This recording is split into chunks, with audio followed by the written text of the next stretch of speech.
Good evening, everybody. Welcome to the Apex Sim Racing E-Series Showdown. Tonight, we are at Circuit of the Americas here in Austin, Texas for what is going to be a tough race for the competitors tonight, as road course is not everyone's forte, but tonight, one of the best venues for road course racing, especially for the F1 side, specifically designed to bring Formula One racing back to America. It's an amalgamation of multiple F1 tracks to be able to pass and be that grade 1 track. And tonight, we're putting Craftsman trucks on them, baby. So we're going to be running the Grand Prix circuit, the big one, 3.427 miles.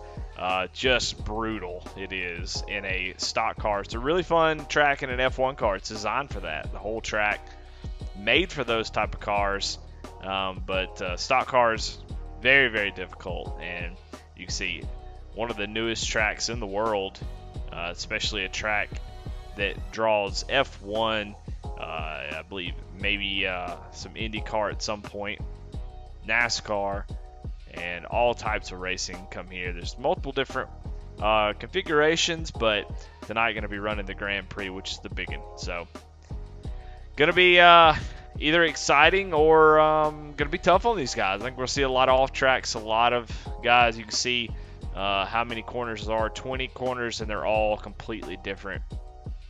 You've got a couple hairpins. You've got some long winding S's.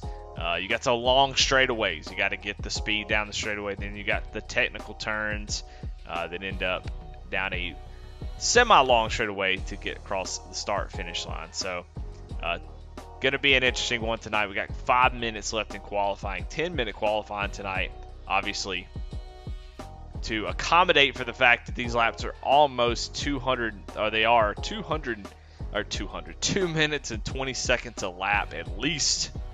And that's the fast, fellas. So, yeah, going to be interesting to see how this plays out. I'm cautiously optimistic about the race. I think road course racing will surprise you sometimes. I think a lot of times people worry about it sort of spreading out and being a spread out race, which is definitely possible. But it's also possible that we have a lot of good racing. Guys, you know, they're being oval racers. You have guys that run off the track and then have to make up that time. And so I think there'll be a lot of fun watching these guys try to navigate this very difficult track and do 25 laps. 25 laps does not sound like a lot, but here it will be quite a race. We do have a stage break at 10, but we'll talk about that in a little bit. Let's go on board, so folks. Of course, we'll check out the webcams we got tonight. As looks like we got about 5 people on camera. We got Chris Bedwell, we got Chuck Pegleg Feltz, and we got Daniel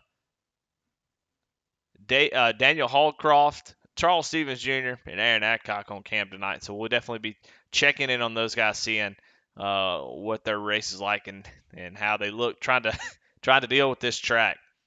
So, should be a lot of fun. Got a couple people in chat already. Kevin Kinder, Mark Hofield, glad to have y'all. As we go on board, let's see if we can watch a couple drivers qualify as we go check out George C. Williams.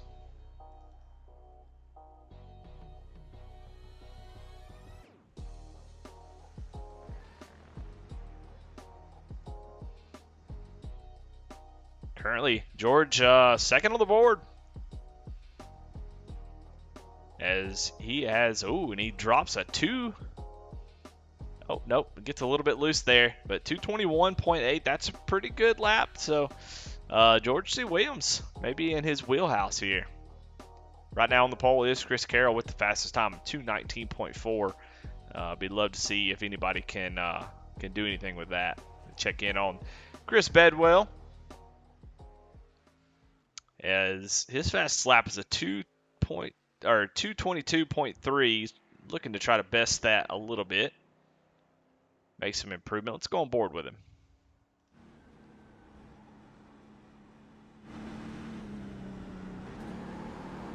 You can already see, look how slippery it is. iRacing does not model the tires very well, and you'll see a lot of guys have an issue.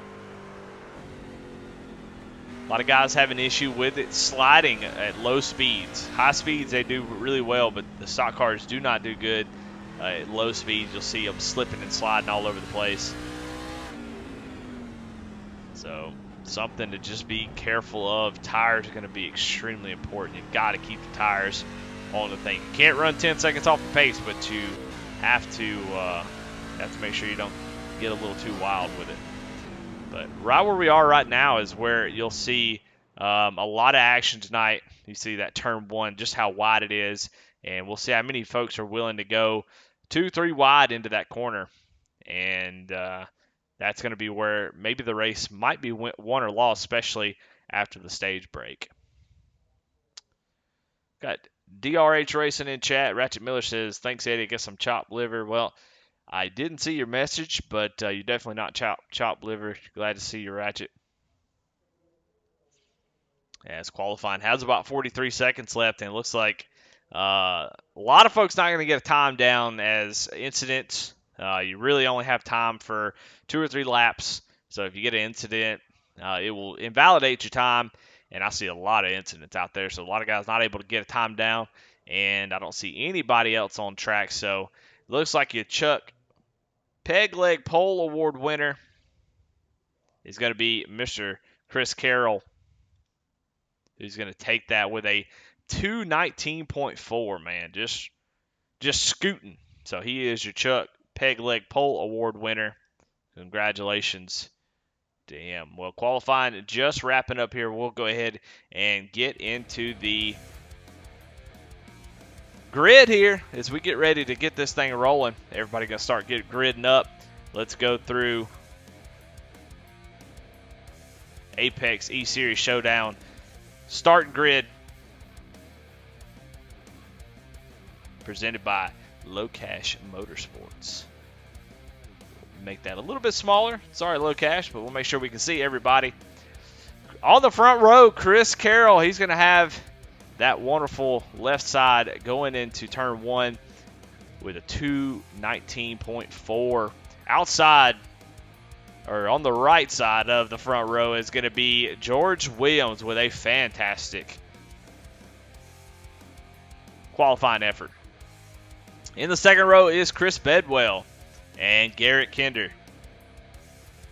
Kip Easley, your current points leader, in 5th. Tracy Passons in 6th.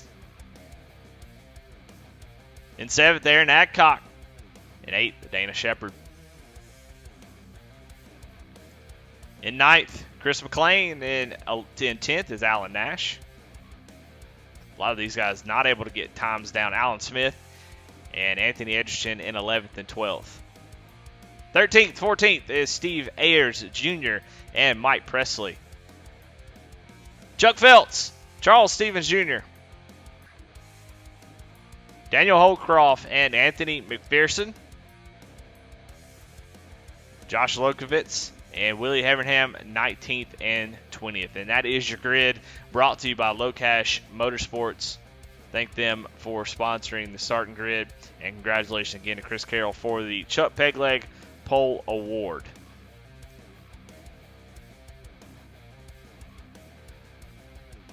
Well, everybody getting gridded up.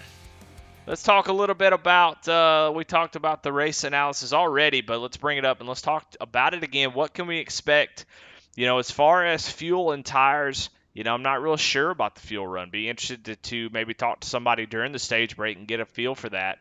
But 25 laps here tonight, a lap 10 stage break where guys will be able to come down, get some tires, this is, a really great time here for a lap 10 stage break to give you time to learn the track, get that little extra bit that you've been looking for, and have 15 laps to really put it to use and get caught up with the field. 4 total sets of tires and 1 fast repair. I think those fast repairs are going to go pretty quick because one mistake here, sometimes you can see just how much open space there is. You can end up in a wall in a heartbeat. So going to be a good race. Looking forward to it. And everybody coming around the track right now. George Williams and Chris Carroll going to lead us down to the green flag. Going to be interesting to see how turn one goes. Is anybody going to take advantage of guys obviously being very passive and getting, taking it easy? Might be some good opportunity for some guys to make up some spots early.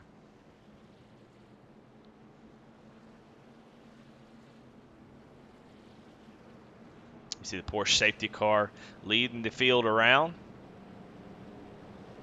Looks like I got a couple guys maybe starting in the pits. Mike Presley looks like he did not grid up, so hopefully he's racing and going to just start from the pits and avoid the melee. But here goes a pace car off the track. Chris Carroll going to lead us down to the green flag as they come around turn 20.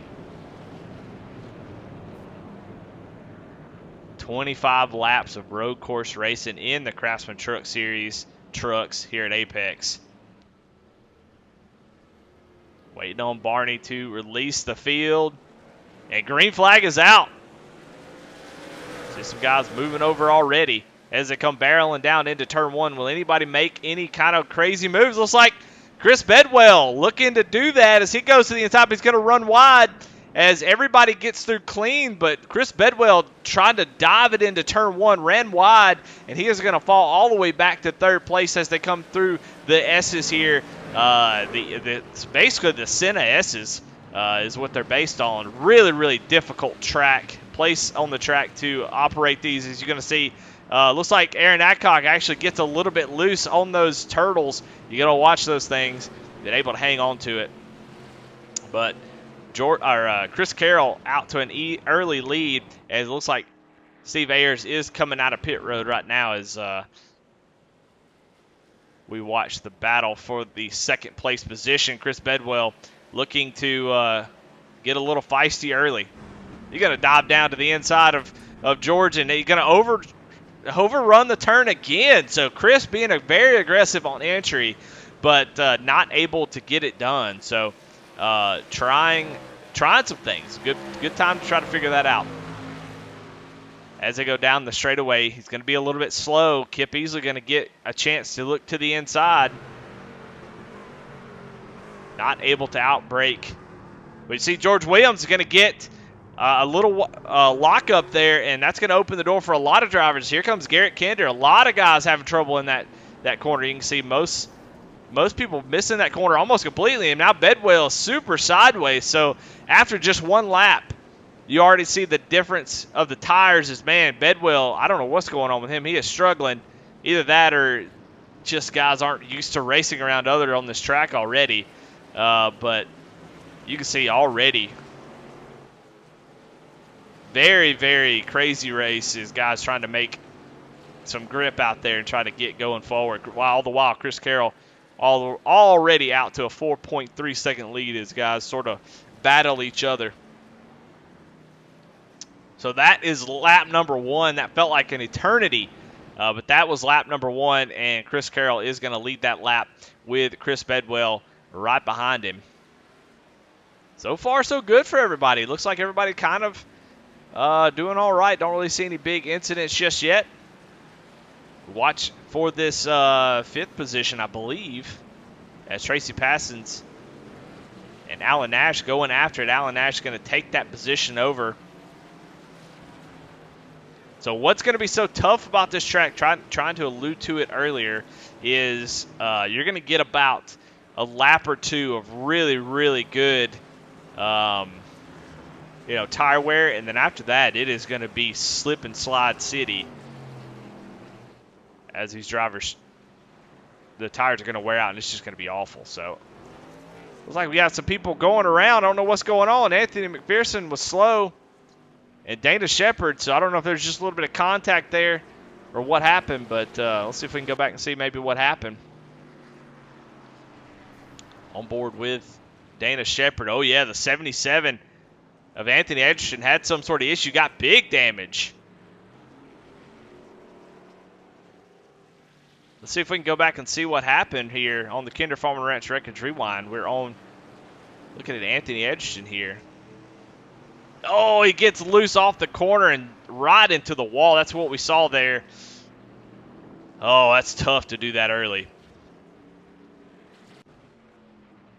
So he's going to, not sure what he's got going on. Just it seemed like the truck is not turning at all. Significant front end damage on the 77 machine. So he is ready for that. He's ready for that stage break already to get that fast repair. Up front, though, Chris Bedwell has caught the leader. It looks like the leader had some sort of issue. That's something we talked about in the beginning of the race. Got it, you know. It's not going to be easy to be perfect.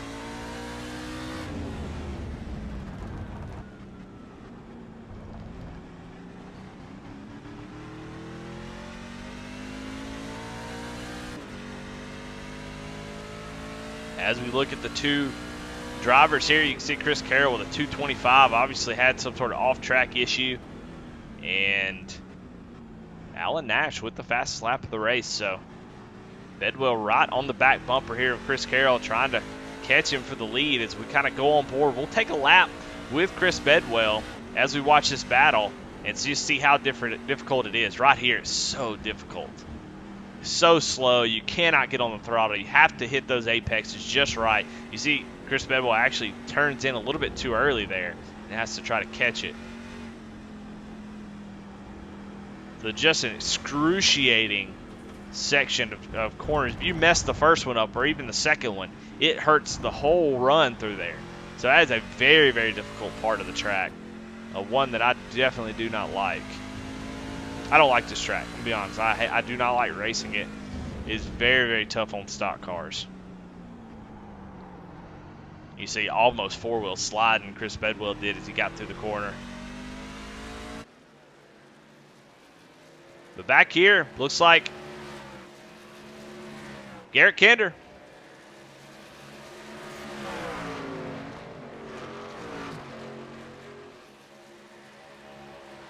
Moving his way through the field. We'll see positions gained right now. Willie Evernham in that 10th position has moved up the most. Charles Stevens right behind him. Daniel Holcroft making some moves as we watch Garrett Kinder here.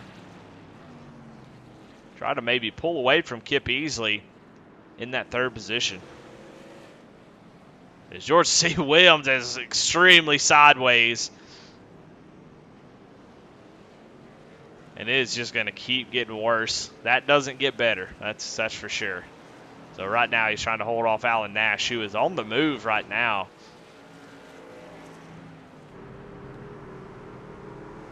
Alan Nash, one of the ones in practice I saw putting up really good times, so he knows how to get around this place. As George is going to blow through the turn, but actually able to save it.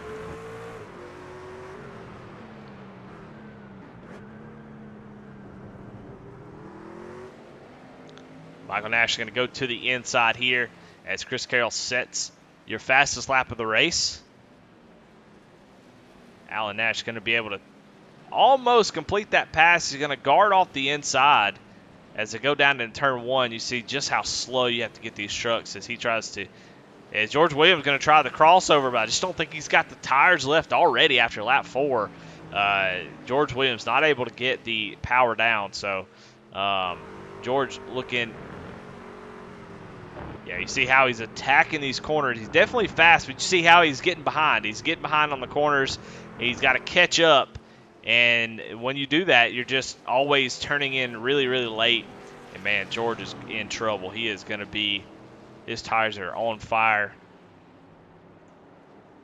as he is slipping and sliding all over the place.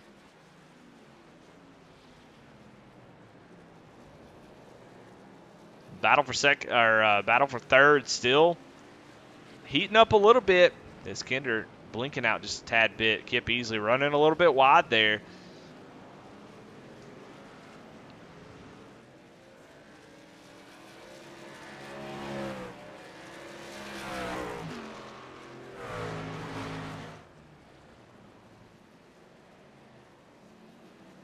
Go back through the field. We got a battle between Aaron Adcock and Josh Lokovitz.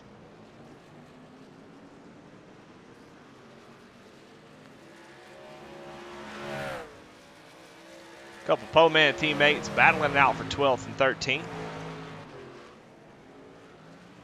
With Chuck Pegleg-Felt's not too far behind.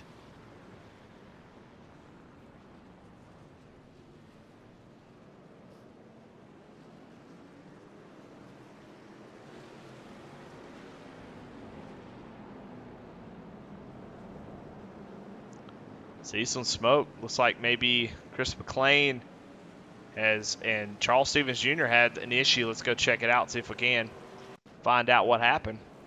Yeah, they're already a little sideways. Let's see what happened here. Is McLean just gets loose, and man, just at the last second, Charles Stevens with really nowhere to go, they make contact and try to get back rolling. Just how quickly that can happen.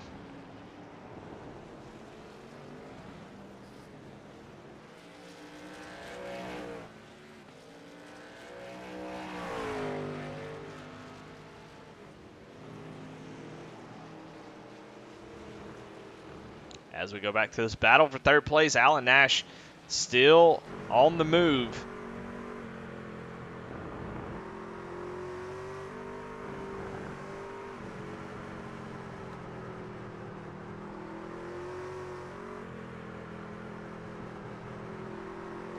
You can see the last lap differentials here is Alan Nash a good second and a little bit more faster than Kip Easley, who's right in front of him. So he is making up a good bit of time. As looks like Kip looking to maybe make a move here on Garrett Kinder. Garrett Kinder, not somebody I would consider a road course racer, but Garrett's one of those jack-of-all-trades guys who can seemingly race just about anything anywhere.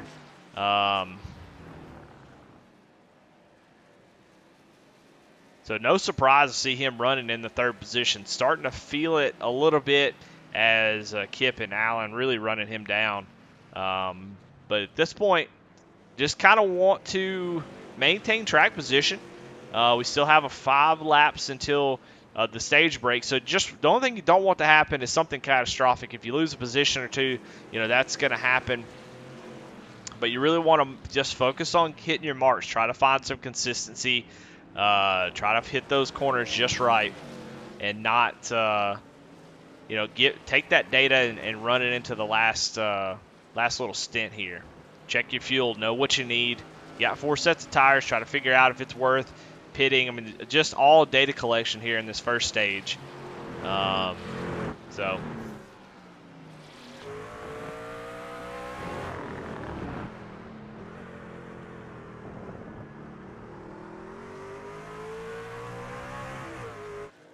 Yeah, I don't know the track temp. I bet it's pretty warm,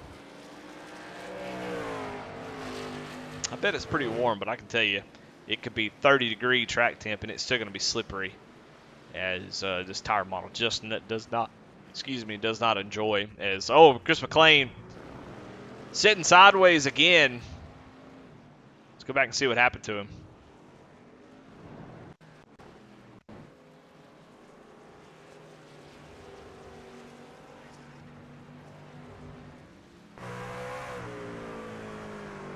Going to get in hot in the corner and just goes around yet again. So the 5 machine really, really struggling. Going to get back going, but just having a tough time here. As we saw him spin out a little bit earlier. Once you do it one time, that's all she wrote. So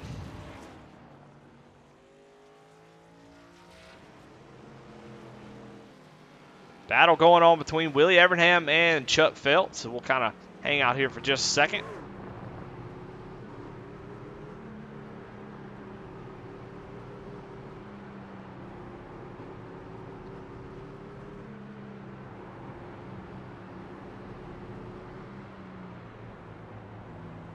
Here, Willie really bogging down the truck, just not really wanting to shift, maybe not used to shifting. I know some guys have some wheels that make it hard to reach a shifter. You very rarely need to shift in NASCAR, and I know I have a NASCAR rim with shifters that kind of sit way far back. It's really hard to reach in a road course situation. you're already thinking about so much if you're not real used to it. So trying to learn all the shift points be difficult to do all at once.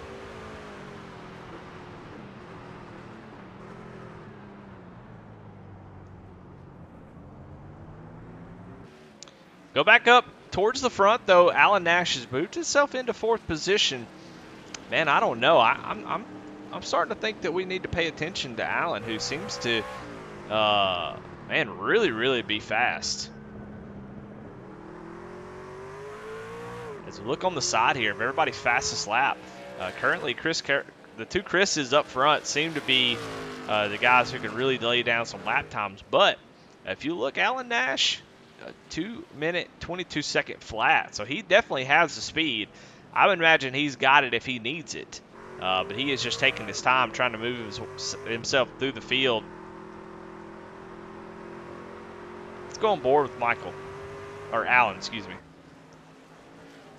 His name is Alan Nash, but I think he goes by Michael. So his iRacing name may be Alan. Let's go on board with him as we watch how he's attacking the track, as he seems to be better on the long run than most folks. And I want you to pay attention to how little tire slip that we're going to see. We see guys slipping and sliding. We saw George Williams really sliding the car through the corners. And while that works sometimes, and it can be fun and it can be fast, it's not going to be fast for long. You see just a very controlled under braking, very smooth on the throttle. You don't see any jumps from the RPM. So Alan Nash doing a great job keeping the tires on it. I don't know how great that's going to be, as he's currently 15 seconds behind our leader, Chris Carroll. But after the stage break, you got to go 15 laps, assuming the fuel situation it doesn't, become a factor. But it's going to be interesting to see. Now, what I wonder, I don't know if there's any rules on this. I wonder if anybody is going to attempt to pit before the stage break.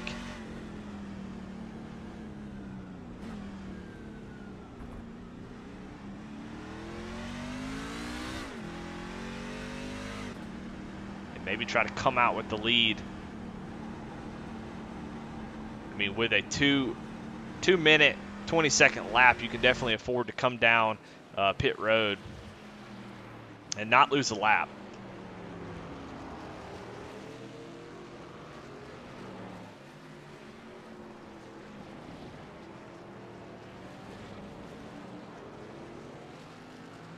Over the about 2-second drop off from the beginning of this run to now, the best lap, of course, is 2:21s by Chris Carroll and Chris Bedwell. But they're currently running 2:23s now, so they are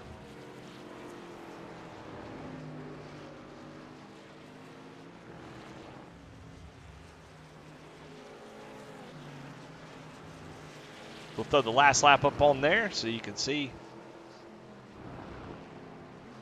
what everybody's running. Maybe see somebody running somebody down. See Kip and Allen here battling it out. Kip starting to run that 27 back down. Allen got around him, but Kip here at the end of this stage is really putting the pressure back on the 27 machine.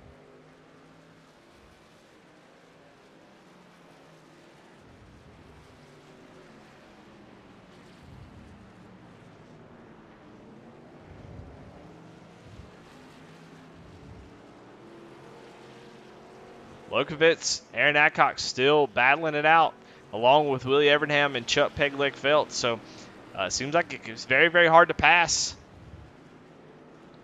These little groups of trucks seem to all really be really close to each other.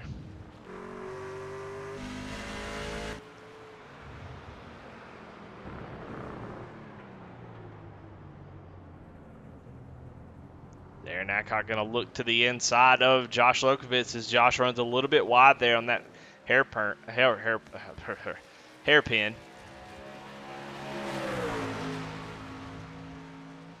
side by side down the long straightaway. Aaron does have the advantage. Is he going to be able to outbrake him? He does here. Very, very cautiously goes down into the braking zone, and Lokovitz actually goes wide again. So Aaron Adcock takes that position back over.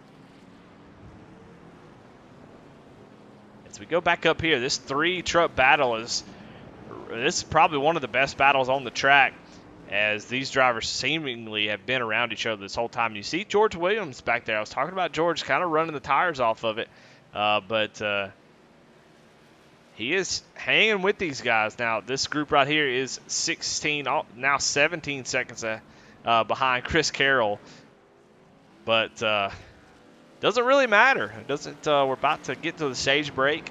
And if you finish third, 20 seconds behind the leader, it doesn't matter at all. You see 13 of Garrett Kinder, man, getting loose there. You see the back end, the truck kind of shimmy a little bit, as he is definitely feeling the pressure. As the 13 is getting loose, he's going to go around right here. Oh, he saves it. That's what I like to see. Yes, oh yeah. Unfortunately for him, the next lap of this stage is going to be a nightmare, as he is losing it again. He is going to have to eventually let these guys go. There's just no chance he's going to hang on to it. He's going to get loose right here. So Garrett Kinder going to lose a couple spots for the stage. As he Kip easily gets into the back bumper of the 27, and Garrett Kinder going to have to let these guys go. Does a little burns a little rubber here, but going to have to be careful here, as those tires are screaming. But Alan Nash takes over the third place position. These fellows really looking forward to a stage break. Let's go on board with Garrett, who seems to be having a lot of fun out there, and see what it's like when your tires are about 280 degrees. See, a lot of work on the steering wheel, having to counter steer, basically just not in control of your truck as he's going around the corner. It just lit those tires up so bad. He's not able to put a lot of brake into it. Had to come off the brake there before he was going to spin under braking. And you see the modulation in the tack. Oh, as he gets loose again, the rear tire's just not gripping. They're basketballs. They're like basketballs that have been put in an oven at this point. You just see just not able to get the power down, constantly counter steering. He is in trouble. He's got to be careful. He's going to find himself looking the wrong way. But if anybody can hang on to this thing, it's Garrett. You can just see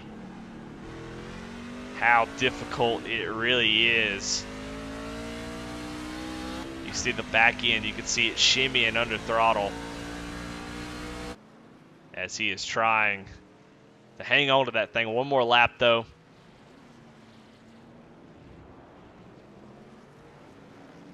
As we check in on Chris Carroll, who is now 3.6 seconds ahead of Chris Bedwell, as he's going to complete lap 10. That will be the stage break.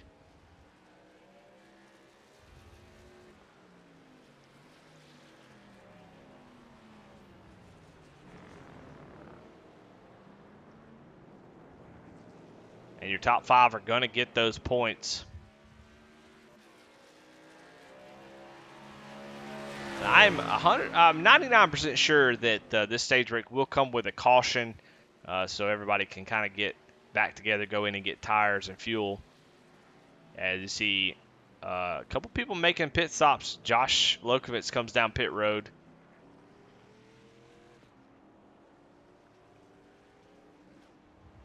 So maybe trying some pit strategy. Anthony McPherson also on pit road.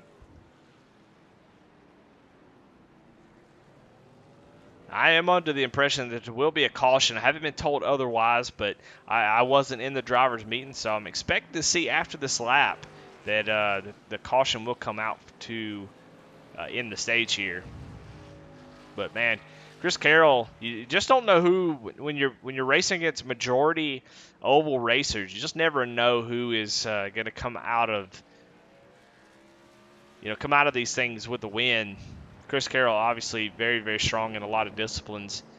So no surprise to see him really, really quick. Chris Bedwell as well, but really surprised to see them 23 seconds faster than everybody else. I thought maybe there'd be somebody out there who's like a road course ringer, who may be mid-pack in the ovals, but really come out swinging here at the road course. But it looks like it is status quo here in Apex.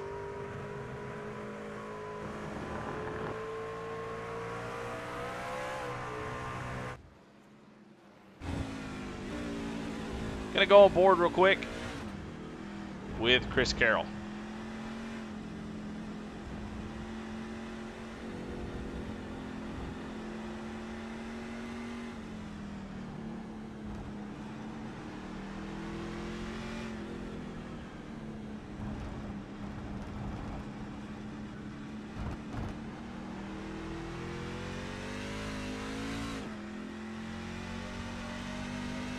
Chris Carroll looking pretty strong here as we just got radio from the tower. Wasn't aware of this. I thought for sure we were going to get a caution flag, but probably a smart thing. I maybe should check the announcements. I try to keep up with everything on these Discords, but I'll have to go back and look. I probably just missed it, so that's my apologies. Looks like we're running through, so there is a stage. A stage that locks stage points in at 10. So the top 5 on lap 10 will be your stage 1 winner, which would be Chris Carroll, and the top 5 will receive points for that, which I believe was Chris Carroll, Chris Bedwell, Alan Nash, Kip Easley, and Daniel Holcroft, I believe. So we'll have to go back and check on that. I thought there was a caution. That is obviously my fault. So.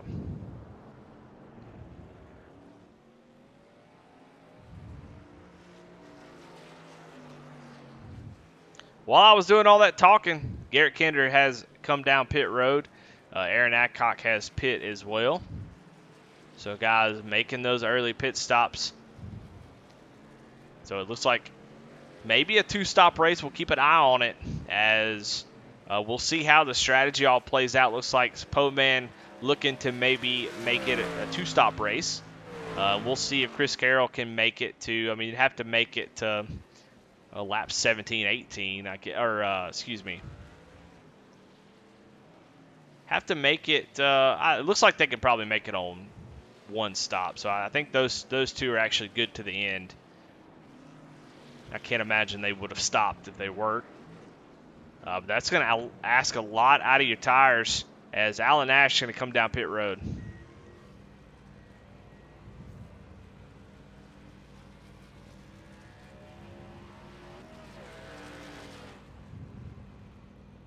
Slowly, Alan Nash gives up that 3rd place position. Going to come down pit road, get 4 tires and fuel, and go to the end of this thing. So cutting it in half. So just the 1 pit stop. See if he can kind of improve upon. He is quite a bit a ways back from the leaders, but one of your top 3 making their pit stop.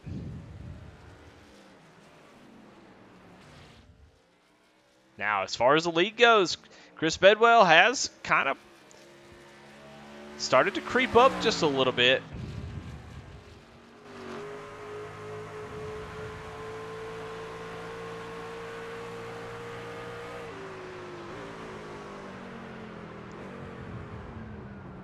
Let's look here. You see, the last lap, Chris Bedwell about a 1.5 seconds faster than Carroll. So we got some great battles going on all over this track, and these guys are very, very impressive. They are a good 2, sometimes 3, 4 seconds faster than everybody else, and still able to keep the tires on it. So they're obviously making good use, not trying to, not really using the throttle as much as just letting the momentum of the truck going around these corners keep the speed up and try to keep the rear tires under them. But they're still able to run very, very fast lap times, even with 12 laps on the tires.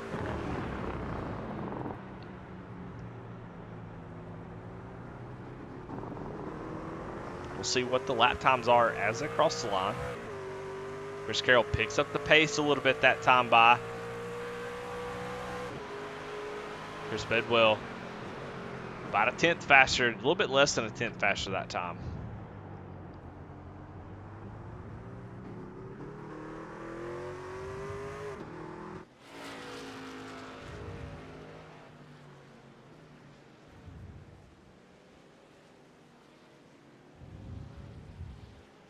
Really impressive race so far out of Chris Carroll, who has, had a lead, but not been able to really breathe at all, as Chris Bedwell has sort of kept him in check. Chris has made a few mistakes, some slip-ups here and there, but been fast enough to not allow Bedwell to capitalize on them. So he's driving a really fantastic race, but Chris Bedwell just being there to keep him honest. So Carroll not able to kind of just take it, sit back and relax, click the little thing on the computer chair and kind of lean on back. He's not able to do that. He's got to stay focused and stay with it because Bedwell will be there to take advantage of it. As Bedwell going to fall back about a second, though, as Carroll really picked up the pace here. Expecting to see these guys come down pit road before too long. After pit stops, Alan Nash was able to come out ahead of Kip Easley.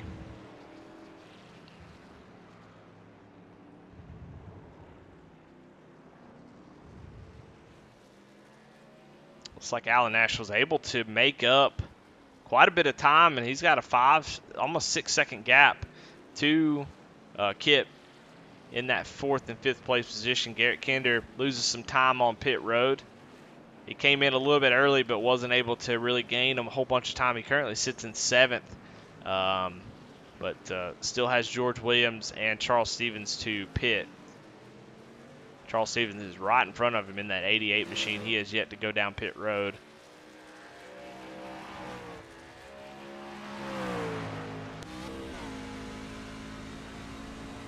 So that should cycle Garrett Kinder to the top 5.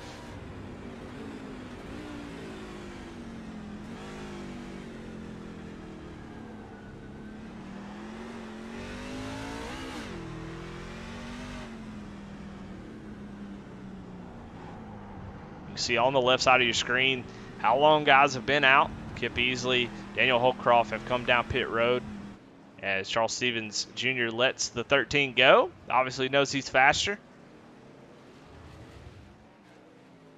But you can see Chris Carroll, Chris Bedwell, George Williams, the top 3 have yet to come in and make their pit stops. Now, the 2 Chris's up front, they are not going to lose any spots. They're going to maintain their track position, because they had such a lead that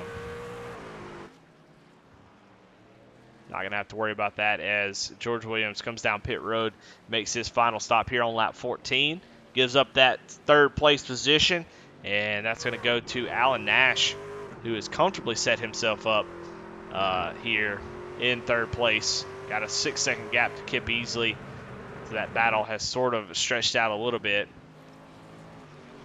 But you'll see the difference here from the leader. 49 seconds Allen is behind Chris Carroll. So obviously no cautions tonight. Cautions at this track would be brutal. So obviously no caution, just local cautions.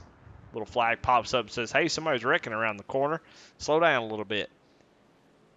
So it's going to be very, very difficult unless those 2 up front have make a mistake for Alan Nash to really run down the front. But he has definitely cemented himself in the top 3 and is starting to pull away from Kip Easley. Now Kip actually a little bit slow there as he kind of runs wide on that corner.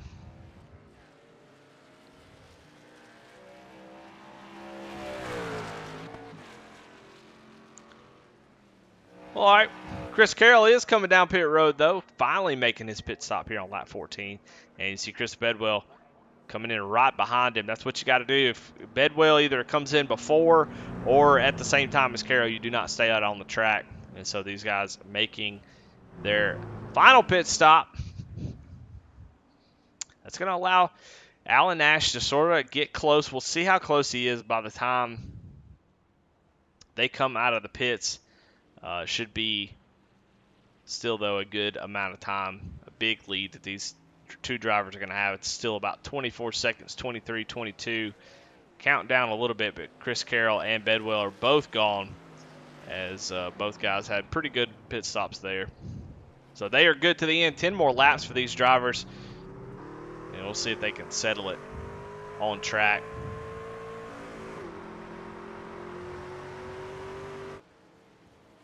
Everybody kind of spread out at the moment pretty evenly, so there's really not much battling to show. There is Tracy passing Willie Evernham. This is a battle. As soon as I go to Willie Evernham, he is going around as that truck got really loose on him as he got back on throttle. Aaron Adcock going to go down the inside, take advantage of that. Willie going to fight back. We're going to go wide again. Aaron's going to actually give him a little bit of room there, and Willie's going to be able to retake that spot. So pretty, but he runs wide again there. I think that might be a slowdown penalty, as he did get pretty much all 4 tires out. We'll see. But so far, everybody made their pit stop except for Chuck Phelps, who is going to go another lap. Currently running 8th place, really stretching this stint out. And Dana Shepard, the other that has yet to pit. So a couple guys running pretty long, but we'll see how that plays out. Chuck currently running 8th place. That will drop him probably outside the top 13 at least by the time he comes down pit road.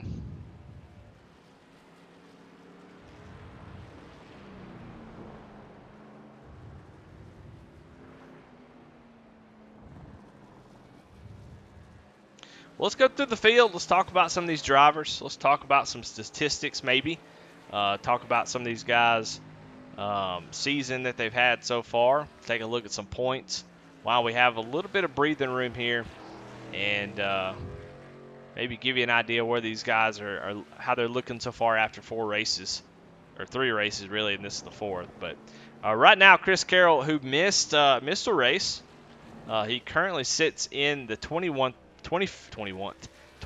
position, only making 1 race so far. But tonight looking to lead a lap, lead the most laps, maybe the only one to lead a lap, I don't know. And just dominate this race and to get himself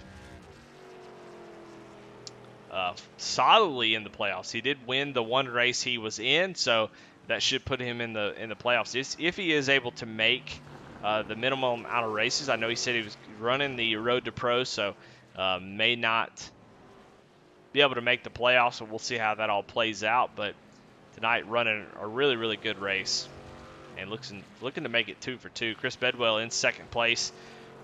3rd place in points. He's been in every race. Has yet to get in the win column, though. Just so difficult to get the wins. Very easy to finish in top 3, and he is definitely capable every week, and being very, very impressive tonight, showing some road course skills that he has. But we'll actually look at him. He's got his webcam up, so let's bring this up and see the perspective of Chris Bedwell. As I don't know, for some reason, let's refresh this page real quick.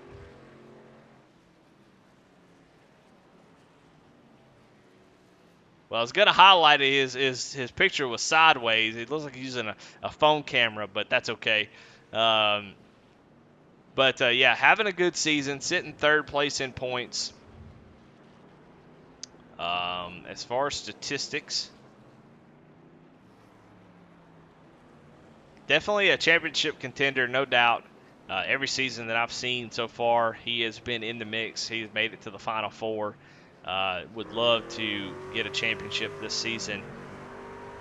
Really battled Chris Carroll for most of the season last season, so if Carroll can't make the races, if you're Chris Bedwell, you got to feel extremely confident to be able to get that thing done.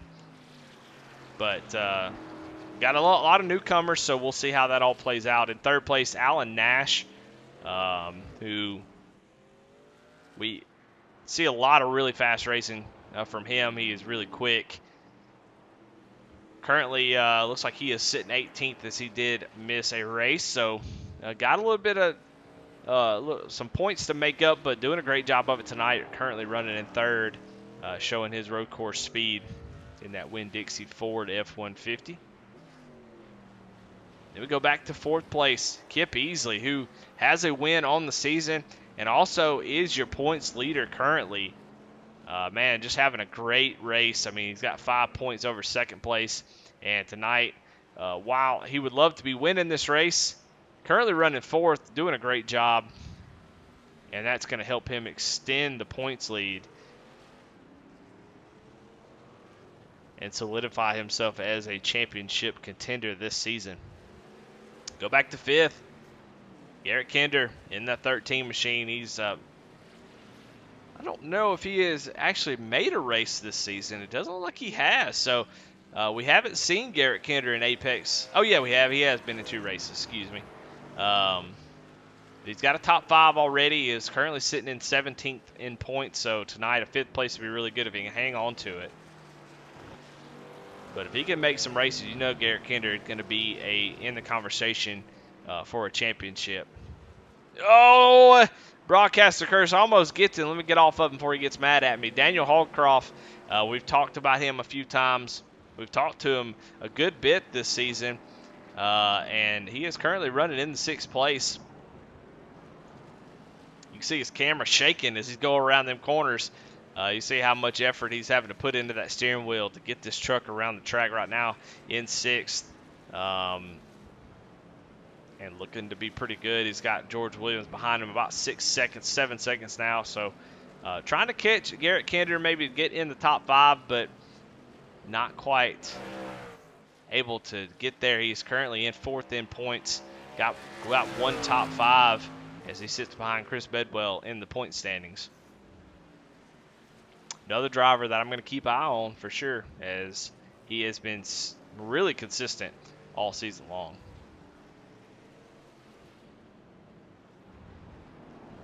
And George Williams, who started on the front row, has fallen back a little bit. We saw him slip sliding all over the place in that 40 machine.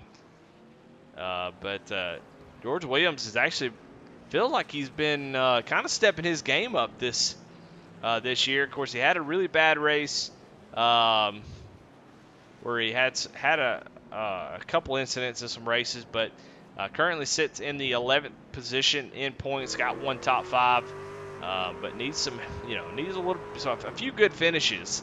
He's got the speed, just needs the finishes to show for it.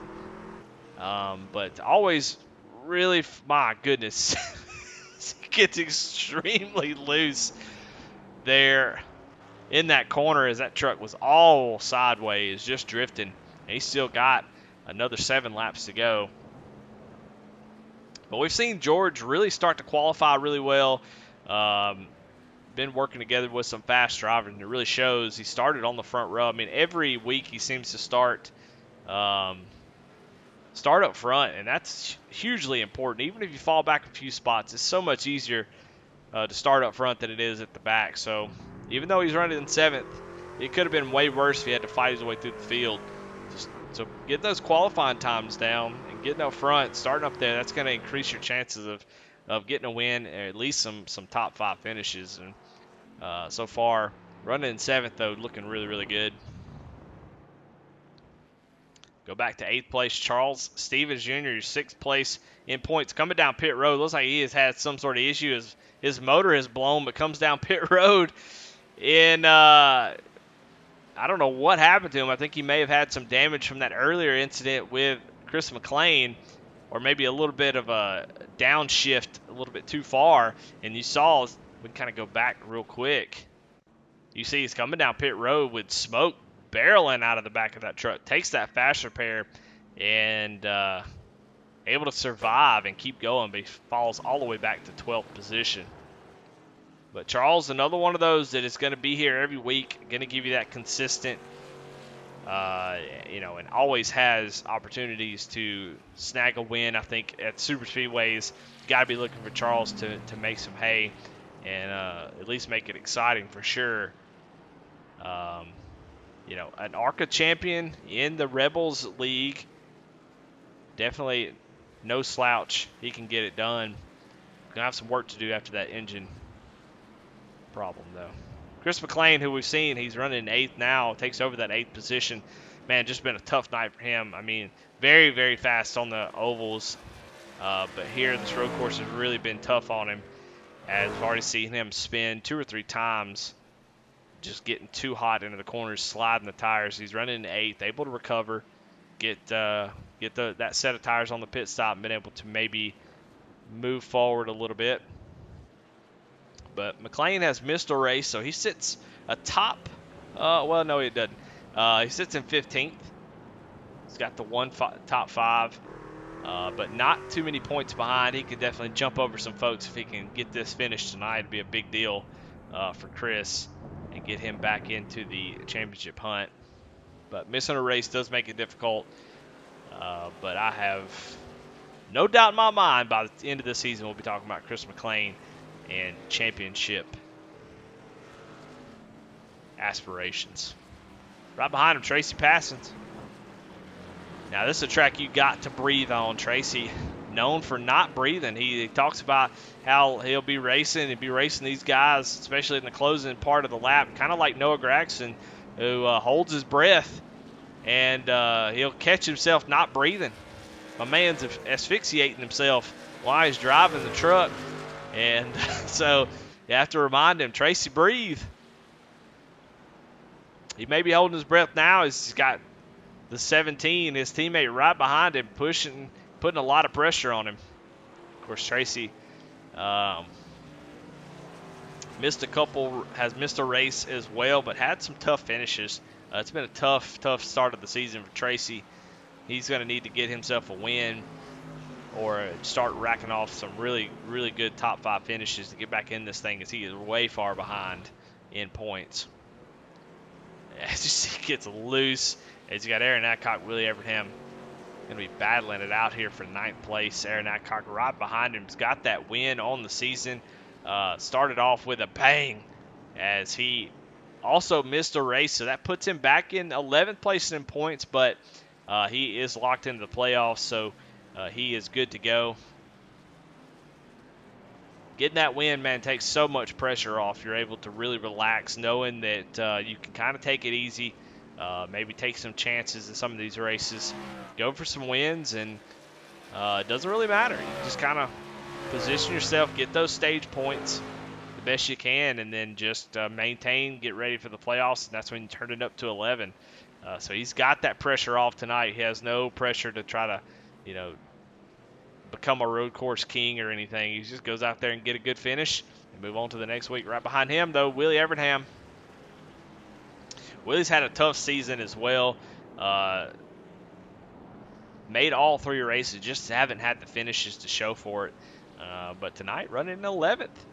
So that could be a good start for him on this road course, as he is trying to run down Aaron, get inside the top 10. Maybe can get up to Tracy and get a 9th place finish. That'd be a great way to bump himself up into the standings, get in the top 10 maybe, and get in that championship hunt, especially for the playoffs. Still early, but you got to be thinking about it. It'll come up on you quick, and next thing you know, you're watching other guys race for the championship. Chuck Feltz, we're going to jump over Charles. We already talked to him. Chuck in the 13th position.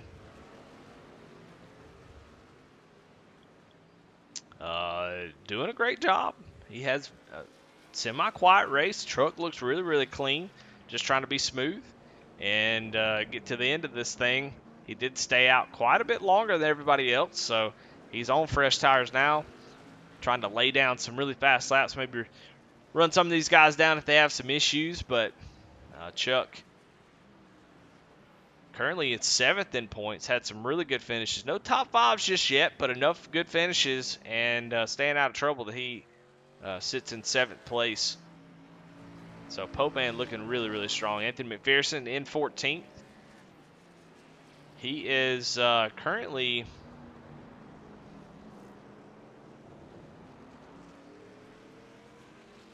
well, I'm looking through the point standings and I don't see Anthony McPherson's for some reason.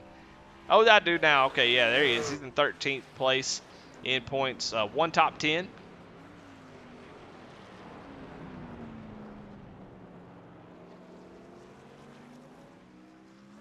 Currently running in the 15th position. Dana Shepard, who is on pit road, who is, let's see, Dana Shepard in 13th. Alan Smith, who is sitting 9th in points, having a fantastic season, has a top 5 to his name tonight. I think you can ask him, but he would say road courses definitely nothing he's interested in. Wouldn't say that he enjoys them at all. Has a lot to learn, but man, ain't nothing that'll teach you about a road course like 25 laps here at COTA. I mean, he has definitely picked up some pace from where he was in practice, so he's definitely learning. Had some issues a couple laps down, but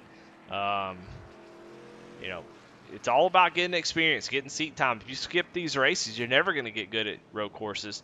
You got to learn. He hits the turtle, does a little jump. All 4 tires come off the ground. He stays rolling, though, in that 16th position. Steve Ayers has had a tough race. I've seen him quite a few incidents. Him and Alan Smith are fighting for the most incidents of the race. Currently, Stevens got it with 52, Alan Smith with 45, so a lot of off-track incidents. But good to see these guys out here. You see Steven come to a complete stop trying to make that corner. Not make it fun, just highlighting that, hey, some of these guys out here trying, that's the most important part. Get out here, get that experience. Learn how road course racing works, get some practice.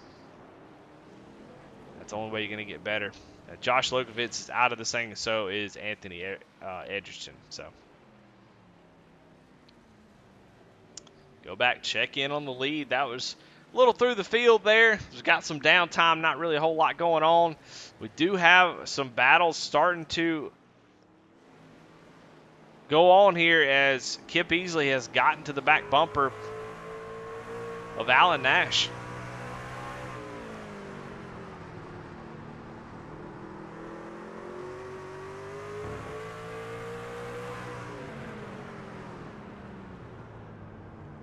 As we've got a battle here for 3rd place.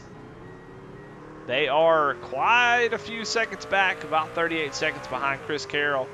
But, man, anytime you can get an interview, that's the most important thing. So we'll stay here on this battle as they've only got 3 laps to go to get this thing done.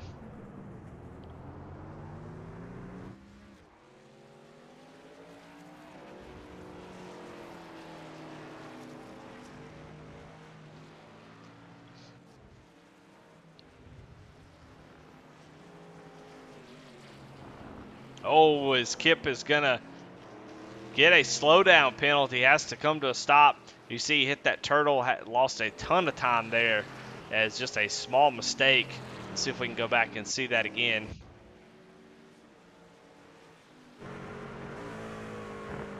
Boom! And he's going to run off track, have to get it back on track to maybe avoid a penalty. It didn't look like he got that penalty, but trying to avoid it. But yeah, you see those turtles can be a big problem. You do not want to hit those.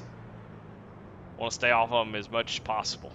Those things exist to keep you from cutting the track. That little S section is it's very tempting to try to cut the corner, and those turtles are there to keep you on the racing surface and try to dissuade you from cutting the corner, trying to straighten those S's out.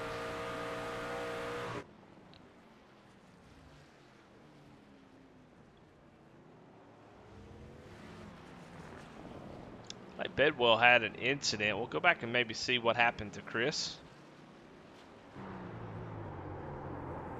Oh yeah, getting down into that hairpin corner there. Gets a little bit sideways, slides. Didn't lose a ton of time, about a second or two. Really trying to run down the leader, but that is definitely going to hurt that bid to do that.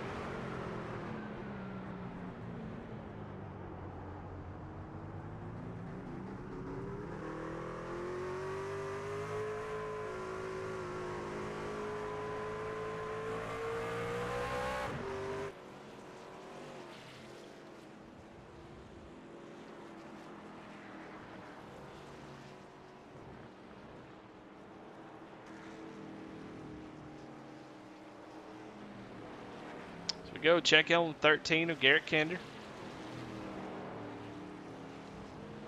Still running in that 5th place position. He's got Daniel Holcroft behind him.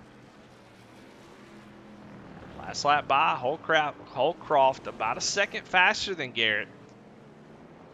So here as we get down to the end of this thing, we're going to come down to about 2 laps to go here on this track.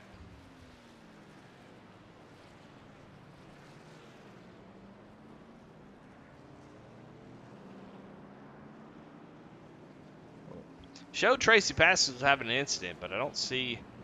Looks like he's okay. May have slid just a little bit, got slow. Sometimes that'll throw that off. See, he goes wide there on that corner.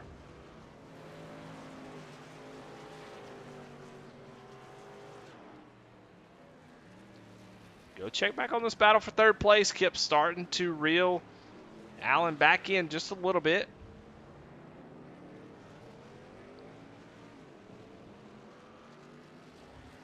We'll keep tabs on any battles that we see. A lot of it spread out here on the track. So trying to find you the closest battle that we can find. And right now, we'll go and check out Charles Stevens Jr. as he tries to run down the 9th place of Aaron Adcock. And right in front of them is Chris McLean. That's for 8th, 9th, and 10th.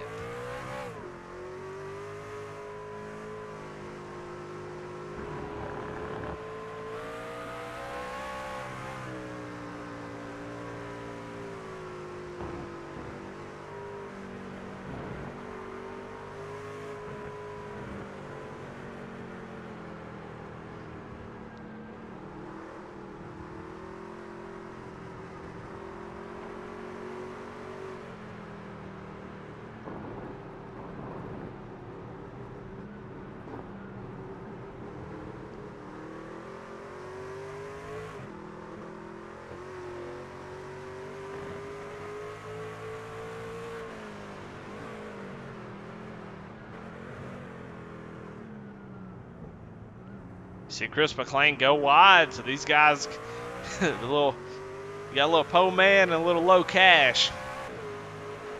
As McLean goes wide, that's going to open the door. Aaron Adcock, Charles Stevens Jr. going to start to smell a little blood out there.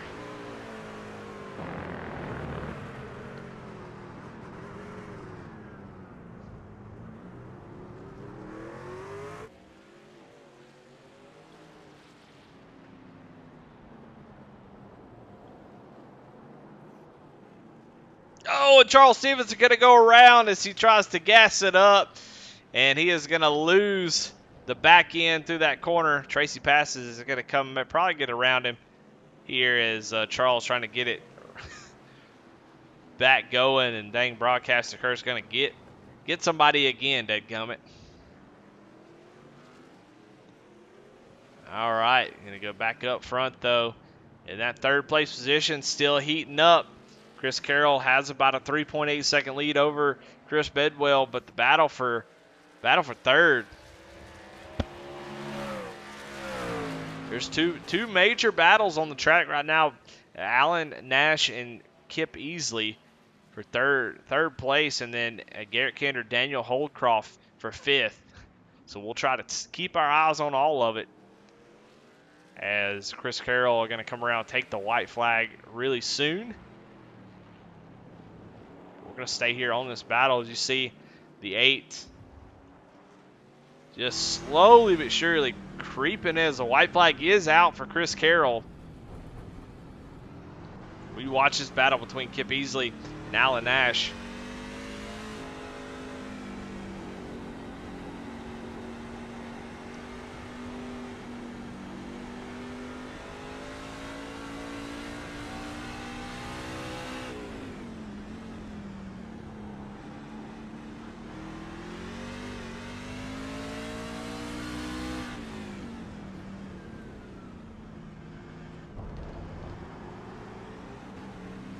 As here these drivers come 3rd and 4th, coming to take the white flag.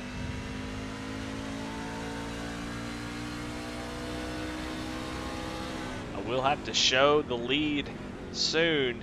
We'll try to keep this battle on as long as we can.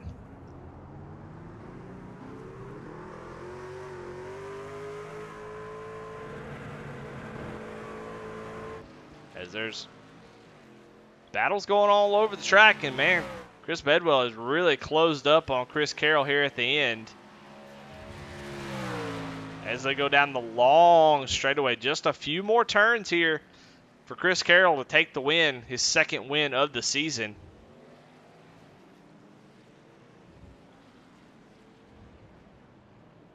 And it looks like Daniel Holcroft able to get around Garrett Kinder here on the final lap. So move Daniel Holcroft up to 5th. As we watch the lead to see if Chris Carroll can avoid any mistakes here on the last few turns.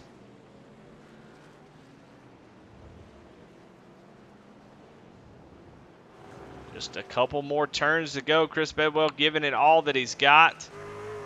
You can see him. He's so close. He is being very, very aggressive. All the truck can get.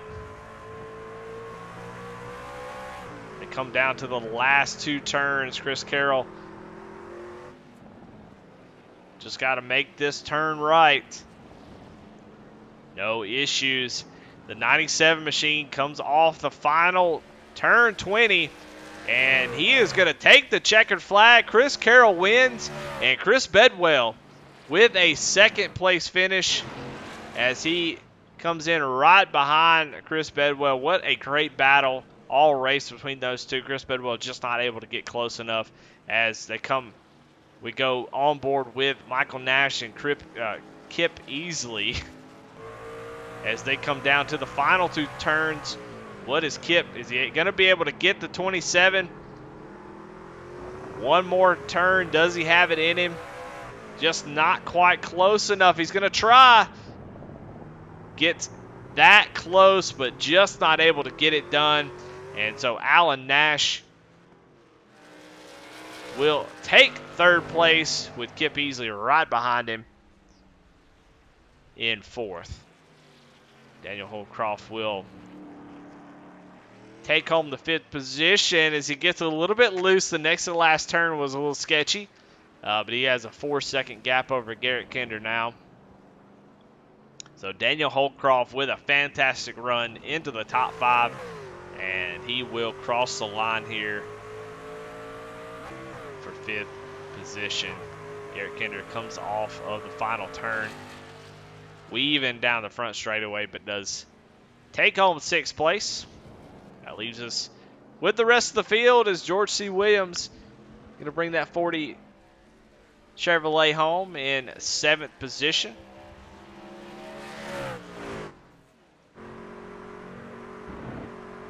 Go on board with Chris McLean as he navigates the last little bit of the track.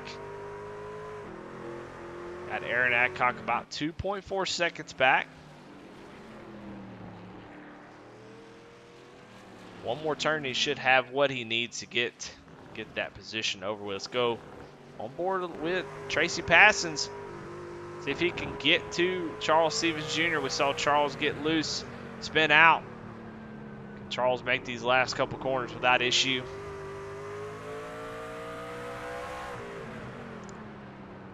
Oh, Tracy gets on the brakes hard. But Charles able to hang on to that top 10 finish. Tracy going to come home in 11th. Well, congratulations, Chris Carroll, your winner tonight.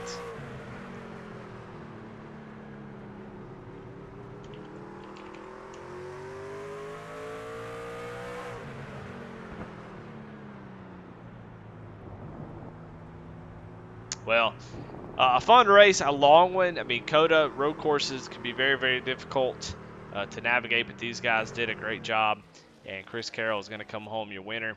Let's talk to some of these drivers, and let's give out some awards. Let's look and see who is the Daniel Holcroft. 12 positions he made tonight, and come home in 5th place. That is going to be your Hard Charger Kyle Roberts Handmade Leather Hard Charger Award winner. So congratulations to Daniel Holcroft for that win as we watch Chris Carroll burn down the rear tires on the front straightaway let's go ahead and start our Poman Motorsports post-race interviews.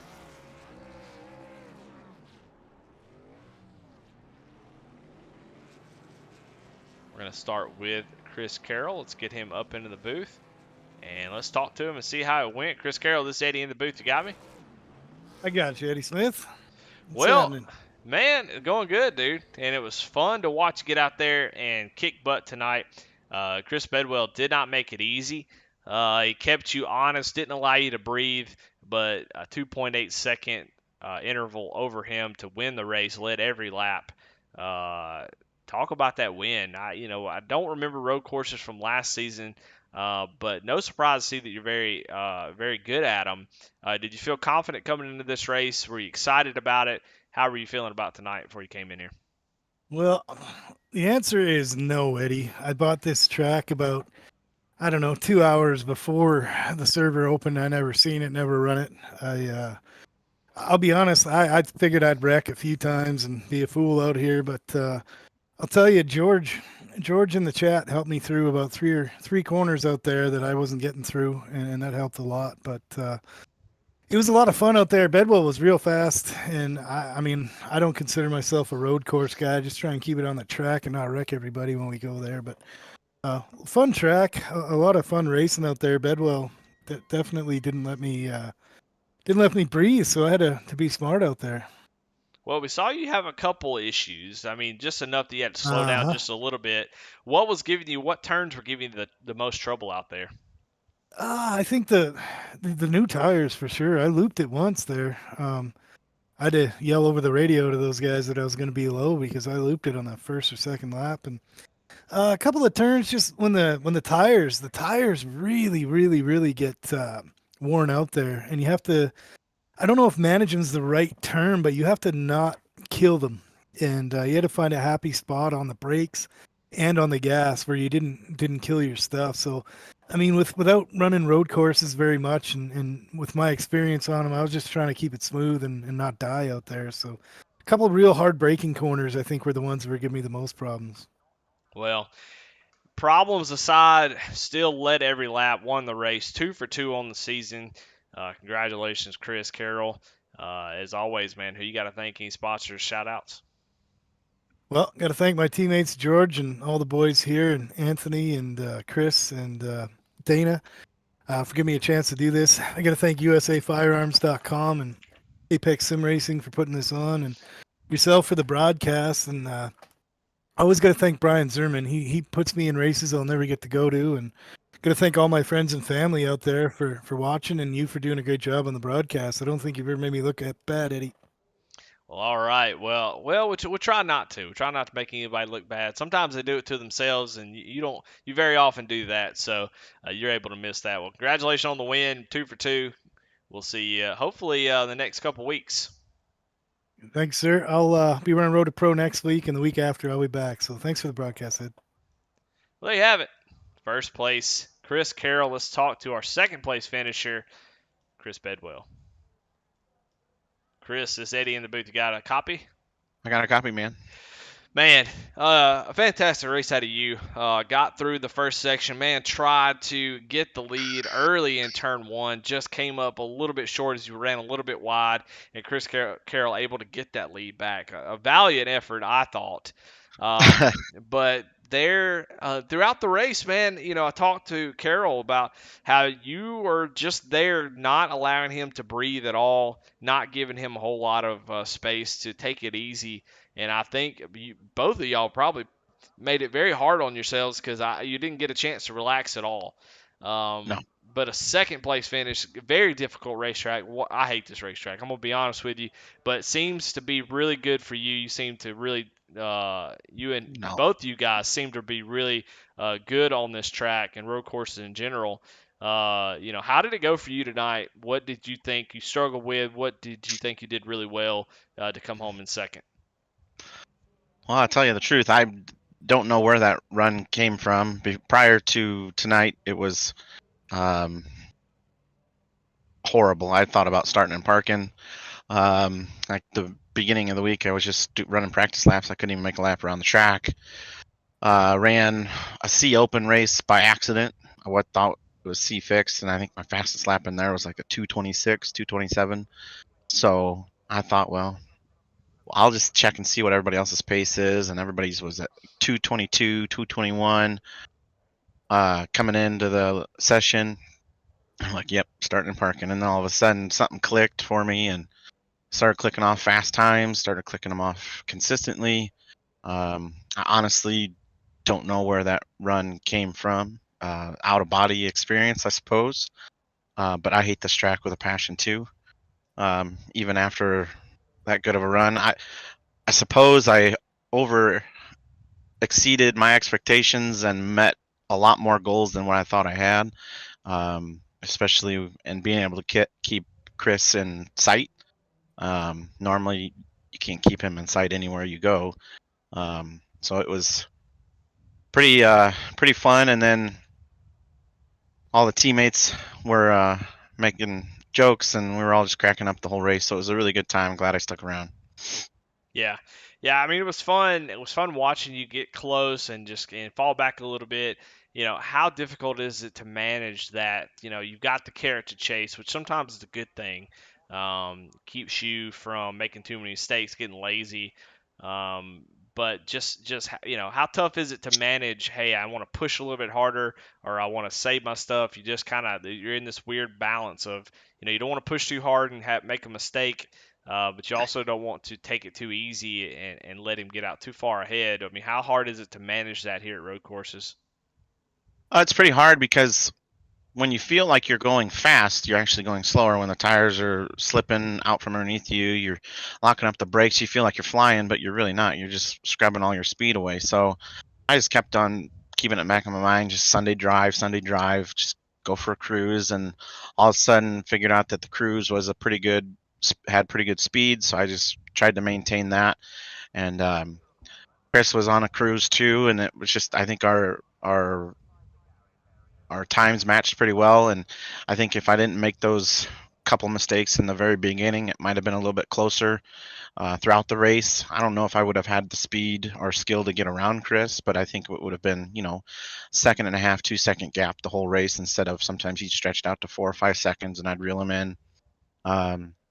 If he made a mistake. So like we were giving each other a tenth or two here and there, a second or two here and there, and it was just back and forth. But just kept on reiterating to myself to just calm down, Sunday drive, just relax, don't lock them up, don't spin them. I never downshifted into first gear the whole run, just to save the rear tires, and that seemed to really help. I think that was my main issue earlier in the week was I was downshifting in the first, and some of those tight 180s and 90-degree corners. You just can't do that. You're just going to burn up the rear tires, and you're going to lock up the fronts, and then wheel hop and everything else. So it's just not a good. It's not a good way to run this track, especially so hot and slick, and the asphalt's not like any other road course we run on. There's not a whole lot of grip. You're about half throttle most of the track, if that. You're only really ever on the gas on the long straightaways. But it was really fun. Mainly just running with the team. Just like I said, telling jokes, and turn 9 will get you every time. So we'll see. Well, a good run out of y'all. I mean, you two almost 45 seconds to third place. So definitely had the field covered. Congratulations. It's always who you got to thank. Any sponsor shout outs? The rest of the team, George, Dana, Chris Carroll, when he can run with us, when he's not trying to be a professional sim race car driver. And then and Dana and Tony. I think I got everybody. Sorry if I didn't. And yeah, I'm gonna crack a Miller Lite and celebrate a second place. I'll take that as a win. And running second place to Chris Carroll is pretty good run on a road course like this. Yeah, absolutely. Well, there you have it. Second place finish out of Chris Bedwell. Let's bring in our third place finisher, Alan Nash. Michael Alan Nash. This is Eddie in the booth. You got a copy? Hey, Eddie, how you doing? Man, I'm doing good. Man, Not as good as you, though, man. A fantastic third place finish as you were able to get through the field, get up there, and you know what, get that third place finish, battling, trying to hold off a hard charging Kip easily at the end. But looking strong, man. Looking strong. Maybe not as strong. Maybe not the speed to win the thing as you're No. some 45 seconds behind. Uh-huh. But you and everybody else. So it Yeah, ain't like you yeah. should feel bad. But third place, man, it doesn't matter if it doesn't matter if you were 3-4 laps down, you still finished third, and that is a fantastic finish. It looks like you had a lot of fun out there. Tell me about it. Was it tough? Was it easy? Hard? Were you struggling? What were you enjoying it? What was it like for you out there? Well, first, it's an honor to finally get to talk to you, Eddie. I've come and forth a time or two over in Rebels, and finally get to talk to you. But it's always enjoyed your broadcast. But yeah, it became apparent early on this was going to be the Chris and Chris show. I mean, none of us had anything for them, and so we battled out for a few laps for the rest of us, and then I got around Kip early on, and then um, uh, and then I was just cruising inside the pit halfway through, knowing unless they wrecked each other, there's no way it was going to get better. But then I'm just cruising along. I look up at my damn timer, and Kip is 2 seconds behind me. And so I'll tell you, that last 10 laps was as hard as I've driven a road course in my life, because he was on me and he drove me real clean. He could have tapped me a time or two and got me out of the way. So I really appreciate that. But it turned into a real battle. So it was a lot of fun, and man, I'm sweating. You sweating, Eddie? I'm tired. I feel great. I'm not tired. I'm not wore out at all, man. I feel great. It's just kind of like watching someone else, play a game, baseball or football. They're out there sweating. I feel good. I got a corn dog and a cool beverage. That's all I need. So I'm good. But let's talk about what it took to keep the rear tires on that thing. What was your secret? What was your advantage that you had over others on the long run to be able to keep the tires on that truck and get around there at fast pace, but also not set those bad boys on fire? Well, I figured out pretty early, and it was really following Kip for a little bit. If I backed and I was backing it up just naturally to stay out of his rear end. When I did that, I got such a cleaner run off the corner, that I could outrun on the straightaway. And so I just stuck with that the rest of the race. Now, that being said, my tires were less shit than everybody else's, but they were still shit. They were terrible. Um, it was hot. We were sliding all over creation. I couldn't see Chris and Chris. I don't know how they were doing, but man, the rest of us were dirt tracking every corner, Well, from three laps on. So yeah, well, you kicked butt out there. That was a fun race at the end. Luck to see you and Kip battling it out. And you had some good battles all night long. Able to come home and get that interview and get third place finish. So fantastic job. Congratulations. And as always, man, the floor is yours. Who you got to thank? Shout out. well, thank you for the always the great broadcast on this and the other leagues that you do. Sometimes I watch those even when I don't run them. It's so entertaining. I wish you would dub over Fox and NBC on the real races, but I want to thank Aaron for the league. But first, I want to thank old Kyle Roberts, my neighbor down the road here in Texas, who introduced me to league racing last year and introduced me to Chuck and Tracy and Aaron and all the got me in with the Po Man crew. And I have a new love for sim racing thanks to those guys letting me in these leagues. So that's what I got. Well, we're definitely glad to have you. You've been a good addition. So it's one of the few good things Kyle Roberts has done around here. So definitely appreciate that. So, but man, congratulations, third place finish. Talk a little bit about momentum as you get a third place finish and try to move forward on the oval side. What do you need to do to maybe get up there and be a championship contender here at the end of this season? Well, gosh, the competition in Apex is so tough and the season is so long. I'm just going to keep plugging away and try to stay out of trouble and try to get a decent finish here and there. And we'll see when we get to the playoffs. If I'm in there, great. If not, I'll just be a field filler for the rest of them. It's just so much fun to run with these guys. All right, well So there you have it. Michael Nash, third place finish. Man, what a fantastic run for him. And you could hear it. Just so glad to be sim racing. Man, it's so much fun. When you get in here with some people and you can laugh and cut up and race and be competitive.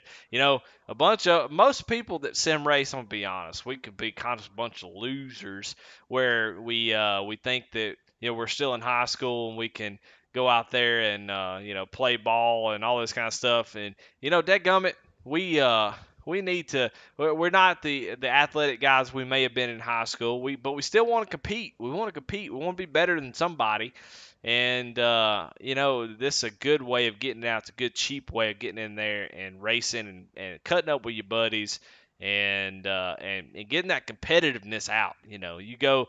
You're at the green light. The stoplight, and it turns green, and you're racing grandma over there in the Buick LeSabre next to you just because you want to get there and beat her off the line. So this is a good way to get that competitive stuff out and not trying to race Beatrice down the highway. So it's always fun to have some people new get into it. The more people we can get in sim racing, the better for all of us. iRacing does a good job. So good to see that people are joining, able to still have fun. It's always a good time. But that's your third place finish. Let's go through the results real quick. You can see them on the left side of the screen. Kip Easley comes home in fourth. Daniel Holcroft in fifth. Garrett Kinder in sixth. George Williams in seventh. Chris McLean in eighth. Aaron Adcock in ninth. Charles Stevens in 10th. Tracy Passons 11th. Willie Evernham in 12th. Chuck Feltz in 13th. Dana Shepard 14th. 15th, Anthony McPherson. 16th, Alan Smith. 17th, Stephen Ayers Jr. 18th, Josh Lokovitz. 19th, Anthony Edgerton. And 20th, Mike Presley, who never turned a lap. He's like, I'm not doing this. And then we're going to give out some awards. Stephen Ayers is going to be your Trigger Time Jammed Up Award winner. Definitely doesn't.